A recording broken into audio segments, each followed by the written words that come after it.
Highway Karak ni, Highway Karak menghubungkan dengan KL serta juga Jalan Kepahang. Panjang highway ni ialah sekitar 60 km dan dibina pada tahun 1970-an. Banyak kisah seram yang berlaku sekitar Highway Karak ni sehingga diadaptasikan di dalam bentuk movie. Ceritakan di dalam movie tersebut ada gangguan lah di sebalik Jalan Karak ni. Di Karak Highway ni ada satu cerita yang aku boleh katakan kat sini bukan lagi urban legend, tapi disampaikan mulut ke mulut daripada penduduk tempatan di sana berkenaan dengan Volkswagen kuning. Kalau hampa tengok di cerita Karak yang kat Lampau Pasan, dekat cerita tu ada sebiji kisah-kisah yang diceritakan dalam Highway Karak ni. Dan dekat sana jalan tu kerap lah berlaku kemalangan, dan orang yang alami kemalangan tersebut mereka dakwa yang mereka nampak hantu ataupun Volkswagen kuning tadi sebelum mereka alami kemalangan yang tragedis. Jadi kisah Volkswagen kuning ni aku rasa aku tak perlu cerita panjang, dan banyak orang kita yang dah tahu di mana Volkswagen ni kan. Kalau baru tengok dalam cerita Karak semua dia tunjuk siapa dalam kereta tu, apa yang terjadi menyebabkan orang kemalangan di sana dan sebagainya lah. So the real story atau cerita sebenar di mana Volkswagen kuning ni dia seorang perempuan yang curang terhadap suami dia lah. Dan aku yakin yang orang Pahang sendiri duduk berdekatan di sana mungkin tahu cerita ni lebih detail. Jadi kalau kata highway memang macam-macam perkara lah orang nampak, antaranya pontianak, langsui dan sebagainya tu semua memang biasa orang akan nampak. Kadang-kadang letih dan sebagainya, so benda ni akan ganggu lah.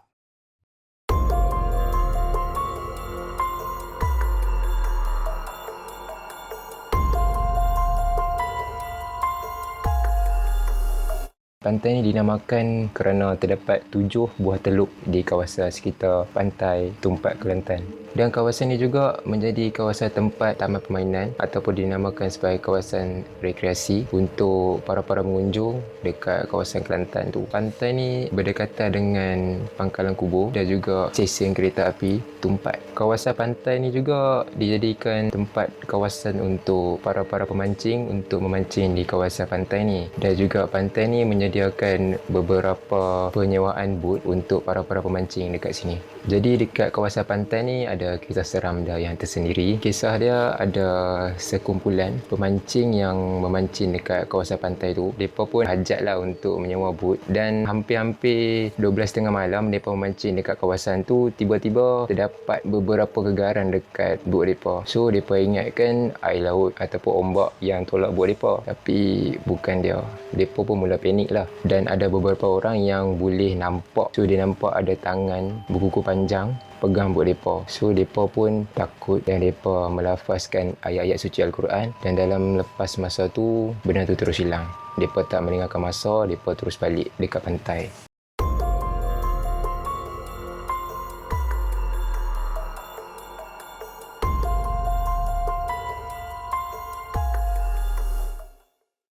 Kawasan rehat Ajil ni terletak di LPT2 ataupun Lebuh Raya, Pantai Timur Pasar nombor 2. Jadi kawasan rehat ini dibina dalam tempoh 2 tahun sebelum LPT2 ni siap sepenuhnya pada tahun 2015. Namun jika kita lihat dalam tempoh LPT2 ni siap hanya dalam tempoh 6 tahun, tapi dah banyak cerita-cerita seram dan mistik yang diceritakan dari masyarakat sekeliling ataupun orang luar lah. Ada cerita yang berlaku di kawasan rehat ini di mana sepasang suami isteri yang berhenti kat sini. Bila mereka sampai dekat kawasan rehat ni, yang isteri dia nak pergi toilet.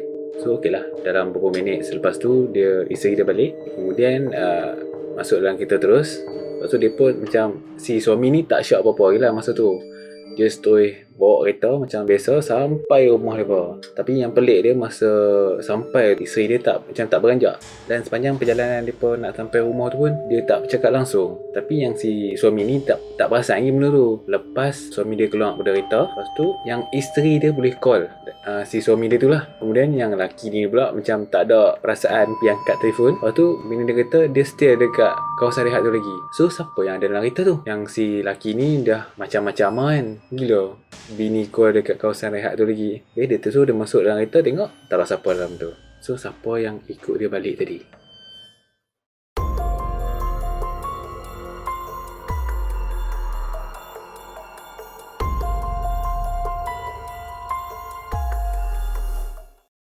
Jadi Fraser ini terletak di atas banjaran Titi Wangsa dan juga terletak di daerah Raub Pahang. Ketinggian Bukit Fraser ni adalah 1310 meter dari aras laut. Bukit Fraser ini menyimpan berbagai sejarah ketika menentang penjajah Inggeris sejak 1917 hingga ambang kemerdekaan lagi. Jadi banyak kisah seram dan juga misteri yang pernah berlaku di Bukit Fraser ni, dan kalau kita perasan di dalam YouTube sendiri pun banyak YouTuber berkumpulan ataupun aktiviti paranormal. Mereka akan buat rakaman-rakaman di Bukit Fraser dan sebagainya. Ada yang naik kereta rakam di sana atas jalan di Bukit Fraser dan sebagainya lah. Antara kisah yang menghubungi Bukit Fraser ni termasuk pencarian seorang paderi Kristian dari Singapura pada 1970 iaitu Bishop C.J. Ferguson mencari rakan yang telah hilang dalam hutan berdekatan di Bukit Fraser ni. Dan di sana juga ada cerita di mana terbunuhnya Sir Henry ini. So cerita ni aku rasa tak perlu nak cerita detail, nampak boleh cari sejarah dia di Google dan sebagainya. Kisah seram yang pernah berlaku di Bukit Fraser ni iaitu kenderaan yang lalu dan menggunakan jalan di Bukit Fraser ni pasti akan diganggu ataupun ditumpang oleh sesuatu. Di mana kalau kita dapat rasakan bila kita lalu dekat sana, kenderaan yang kita naik tu dia akan rasa berat. Berat lagu mana aku tak tahulah. Tapi yang pastinya kenderaan tu akan rasa berat yang luar biasa. Sehingga kita lalu jalan yang di mana ada kes pembunuhan Sir Henry Gurney tadi tu, maka lepas tu baru kereta kita akan rasa seolah-olah ringan bila lepas jalan tu.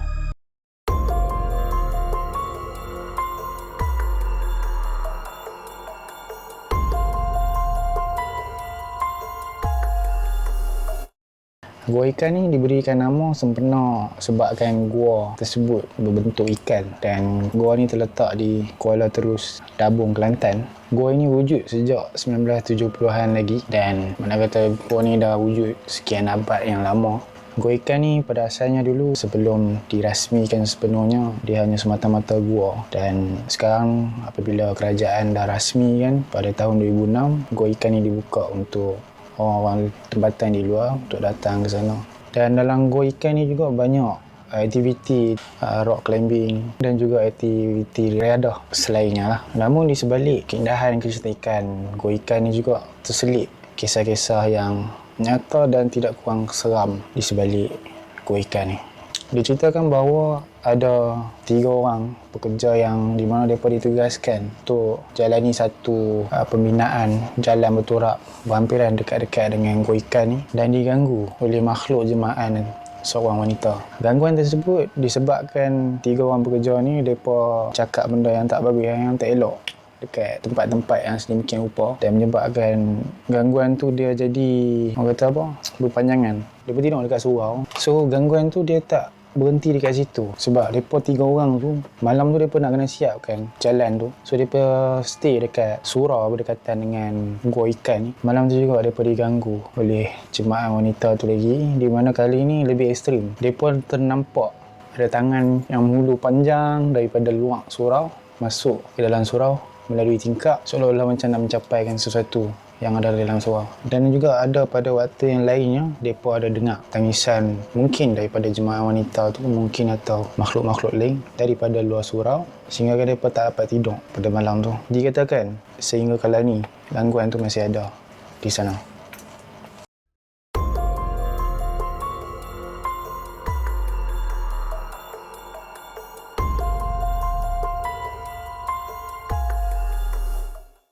Tasik Kenyir yang terletak di hulu Sungai Kenyir merupakan tasik ciptaan manusia yang terbesar di Asia dan keluasannya hampir mencecah 260 km persegi. Di Tasik Kenyir ini juga terdapat lebih kurang 360 buah pulau yang berada di dalam Tasik Kenyir ini. Tasik Kenyir ini dibina pada tahun 1988, dan apabila Tasik Kenyir ini siap dibina, ia telah menjadi tarikan pelancong dari luar dan dalam. Salah satu pulau yang terdapat di dalam Tasik Kenyir ini adalah Pulau Lasir. Pulau Lasir yang terkenal dengan keindahan air terjun dan flora dan fauna. Ada juga yang menggelarkan Pulau Lasir ini sebagai syurga di dunia.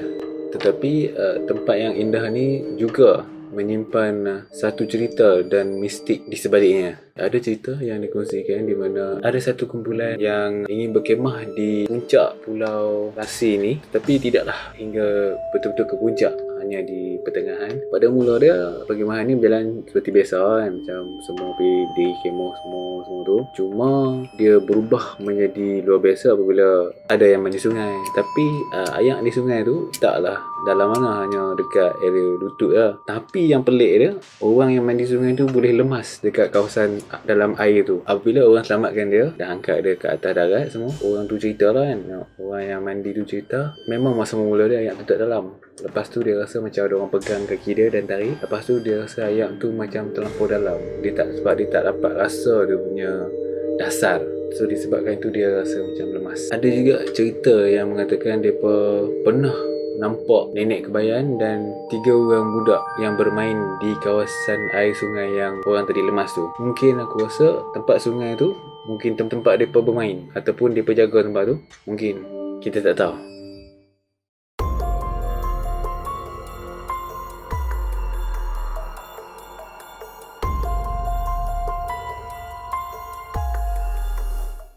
Jengka adalah sebuah kawasan villa yang terbesar di Malaysia, dan nama Jengka ini diambil atas nama sebatang sungai yang mengalir di kawasan itu, iaitu Sungai Jengka, yang diinspirasikan oleh bekas Menteri yang kedua Malaysia, iaitu Tun Abdul Razak. Kawasan ini penuh dengan beberapa ekar tanaman kelapa sawit dan juga getah. So kawasan dia agak luas dan besar. Namun begitu, terdapat juga kisah-kisah misteri dan seram berkenaan dengan tempat yang kita panggil Jengka ni. Dan Jengka ni juga pernah diinspirasikan di dalam bentuk movie. So orang Melayu kita ada pernah buat movie seram tentang kawasan Jengka ni. Memang kawasan Jengka ataupun di dalam Felda Jengka ni, terutama sekali di kawasan-kawasan kelapa sawit dan tanaman getah dan sebagainya, kat situ didakwa ada penunggu lah. Tapi penunggu tu dikatakan orang-orang yang tertentu saja nampak.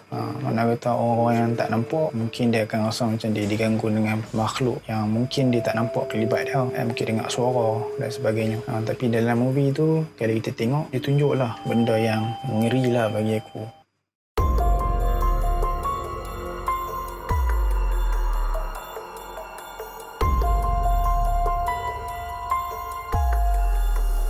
Jadi kawasan ni terdapat air terjun, dan juga air terjun ni dijadikan kawasan rekreasi dan juga tempat untuk para pengunjung datang bermandi-manda dekat sini. Kawasan hutan ni terletak di Hutan Simpan Ulusat di Macang, Kelantan. Kawasan ni juga menjadi tempat pertama yang menjadi kawasan rekreasi untuk para pengunjung datang dekat kawasan ni. Air terjun ni mempunyai ketinggian lebih kurang 12 meter. So disebabkan itulah ramai yang datang untuk mandi dekat kawasan ni. Tapi dekat kawasan ni juga terdapat kisah-kisah seram yang ramai tak tahu. Kawasan ni pernah diceritakan ada salah seorang pengunjung yang mati lemas dekat air terjun ni. So daripada situ surat khabar pun ada memberi kenyataan berkaitan dengan bagaimana kisah pengunjung yang mandi dekat kawasan ni mati. Ada orang yang pernah nampak ada penunggu dekat kawasan ni. Penunggu tu selalu ada dekat kawasan tempat pengunjung yang mati lemas tu. Dan rupa paras penunggu ni juga lebih kurang macam orang tua, orang yang dah berusia.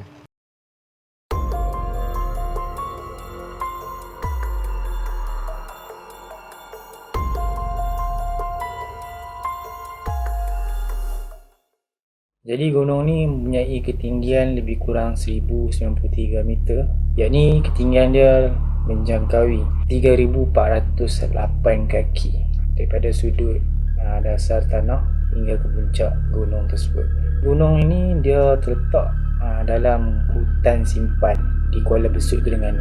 Jadi gunung tersebut merupakan salah satu aktiviti riadah kaum family yang datang ke sana untuk buat kelahan, dan ada juga kegiatan mendaki gunung tersebut. Dia diberi nama sebenar 3 batang tebu yang di mana dapat dilihat oleh orang-orang yang tertentu sahaja. Ada juga yang pernah dialami oleh pendaki gunung tersebut. Diceritakan bahawa penampakan ataupun mereka jumpa lelaki yang berjubah putih dan juga lembaga binatang seperti lembaga ular dan macam-macam lagi lah binatang yang mereka claim mereka jumpa kat atas gunung ni. Dan ada juga yang pernah dirasuk atas sebab mereka cakap benda yang tak bagus lah kat gunung ni.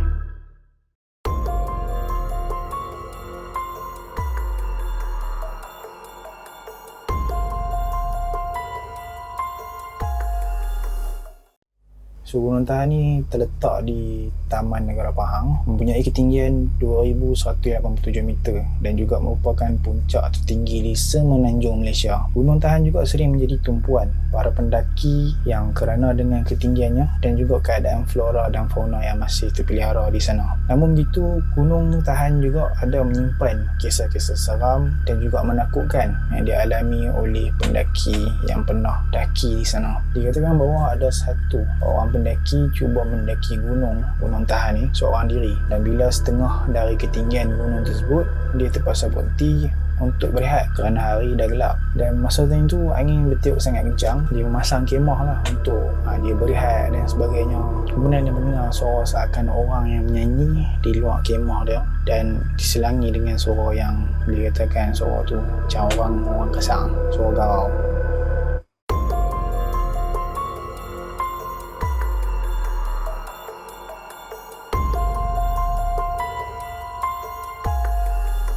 Gunung ini terletak di daerah Dambung di Kuala Kerai, Kelantan. Ketinggian gunung ini berukuran 1442 meter dari paras laut. Kalau ikutkan dalam peta, kedudukan gunung ni dia dalam laluan ataupun dalam kawasan Banjaran Titiwangsa. Gunung ni juga dia berhampiran dengan hutan simpan dan air terjun Jelawang. Gunung ni dia selalu orang yang main kat sini selalunya orang akan buat aktiviti mendaki lah, sebab dia punya keadaan permukaan dia yang sangat-sangat mencabar. So memang jadi pilihan orang lah Gunung Setong ni untuk dia mendaki kat sini. Jadi bila kita sebut pasal gunung dan hutan simpan ni, confirm mesti ada makhluk-makhluk yang tak dapat dilihat dengan mata kasar pun duduk juga dekat gunung ni. Jadi ada juga orang yang menceritakan pasal Gunung Setong ni, pendaki-pendaki kat sana pun pernah mereka story pasal mereka pernah kena kacau atas ni. Salah satunya ada sekumpulan student, mereka buat perkemahan untuk mendaki dekat sampai puncak lah. So satu petang tu mereka ada trip sampai tengah bukit tu. So mereka stop, then ada satu bahagian dia orang tak pergi, tak ikut sampai atas, so setengah sajalah. So yang sekumpulan yang pergi sampai puncak tu, dia dah sampai sana hampir pukul 7 yang tu. Lepas tu mereka masa on the way nak balik tu, mereka turun dan pusing tempat yang sama hampir 4 kali pusing tu, dan waktu tu dalam around pukul 7 lebih nak ke maghrib. Lepas tu hampir sejam juga mereka pusing tempat yang sama ya. Kemudian secara tiba-tiba mereka nampak ada sekumpulan orang yang berjubah putih bersarbat, berpakai serban tu, lalu dekat dengan mereka. So orang yang pakai jubah tu tanya dekat kumpulan student tu, buat apa dalam hutan ni malam kan.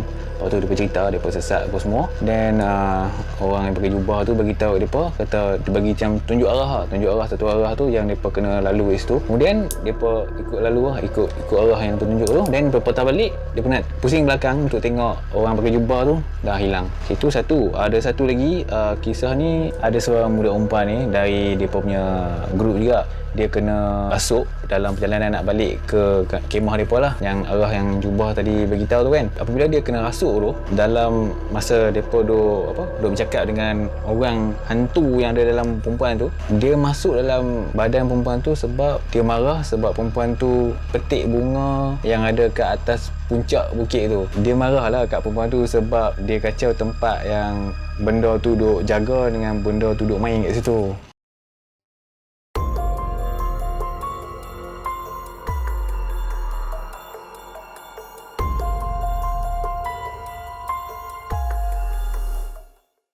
Hutan Limpoh Sekayu atau dikenali dengan air terjun Sekayu, yang di mana terletak di dalam hutan simpanan di hulu Terengganu. Keluasan hutan tersebut adalah 405 hektar.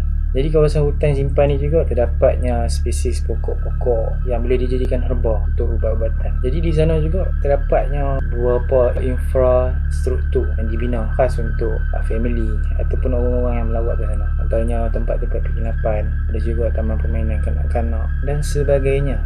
Untuk aktiviti rider pun ada. Jadi cerita di hutan simpan Hulu Terengganu ni sebenarnya lebih ke arah kepada kisah mistik dan seram yang terselit di sekitar air terjun Sekayu ni.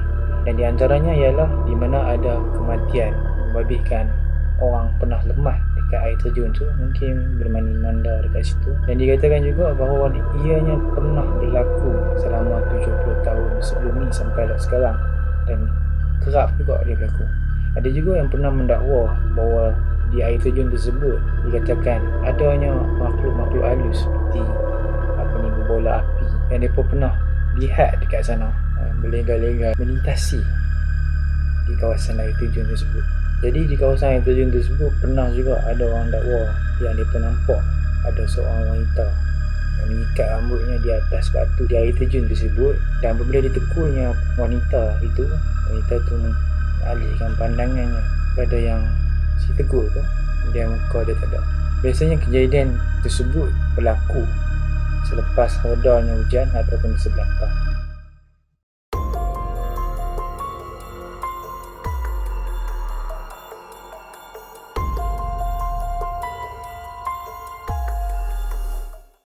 Amber Court terletak di jalan Lawn de Element Genting Highland. Jadi aku rasa Amber Court ni nampak banyak kot dengan cerita-cerita ataupun video berkenaan dengan hotel ni kan. Jadi Amber Court ni merupakan sebuah apartmen 23 tingkat dan diterapkan sebagai hotel sehingga sekarang, dan masih lagi ada penghuni yang tinggal di sana. Amber Court ni seolah-olah macam apartmen yang ditinggal lama. Bangunan berkembar di pinggir Genting Highland yang dikatakan berhantu ini merupakan sebuah lokasi ataupun kes bunuh diri bagi orang yang kalah judi di sana, yakni di Genting Highland sendirilah.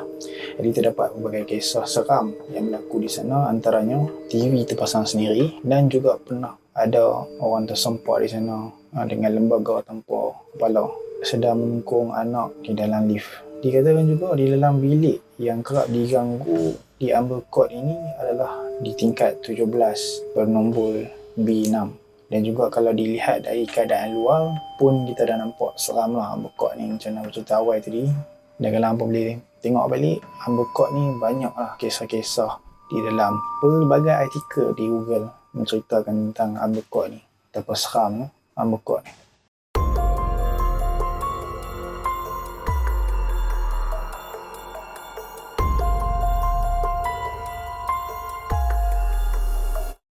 Kolam air panah ni dia dimajukan seawal tahun 1950-an. Pemilik asal kolam air panah ni adalah Haji Muhammad Taib. Pada asal dia, kolam air panah ni adalah kawasan sawah padi. Wujud dia kolam air panah ni, iaitu air panah ni mengikut kajian student USM, terdapat kesan gunung berapi yang wujud dekat kawasan ni sebab dia berada dekat dengan gunung berapi yang pernah aktif dulu. Tapi sekarang dah tak aktif lah. So buat banyak yang keluar daripada tanah tadi. So bila dihimpun banyak, so dia akan jadi macam satu kolam lah. Jadi dekat kawasan kolam air panah ni juga tak lari juga dengan dia punya kisah misteri, pelik dan seram. Kisah misteri yang pernah berlaku kat sini, antaranya ada seorang pemuda, dia selalu pergi mandi kolam air panah ni waktu pagi, dalam pukul 5 pagi macam tu lah, sebelum subuh. Kira tu jadi macam dia punya rutin harian dia lah. Pergi kolam air panah tu sebelum subuh. Dia pergi sana, dia dengar macam kolam air panah tu dia berkocak. Tapi kat situ tak ada cahaya, dia hanya bawa cahaya daripada motor dia saja. So bila dia suluh kat situ, dia nampak macam ada sosok wanita, rambut dia mengurai tapi dia membelakangkan pemuda tu. Sejak kejadian malam tu, pemuda tu dia tak pergi lagi waktu dulu lah.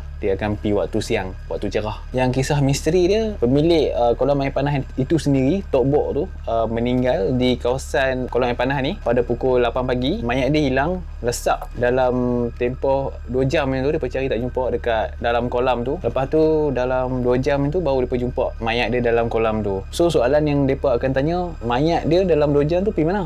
Tu jadi misteri lah. So jawapan tu tak jumpa Mela.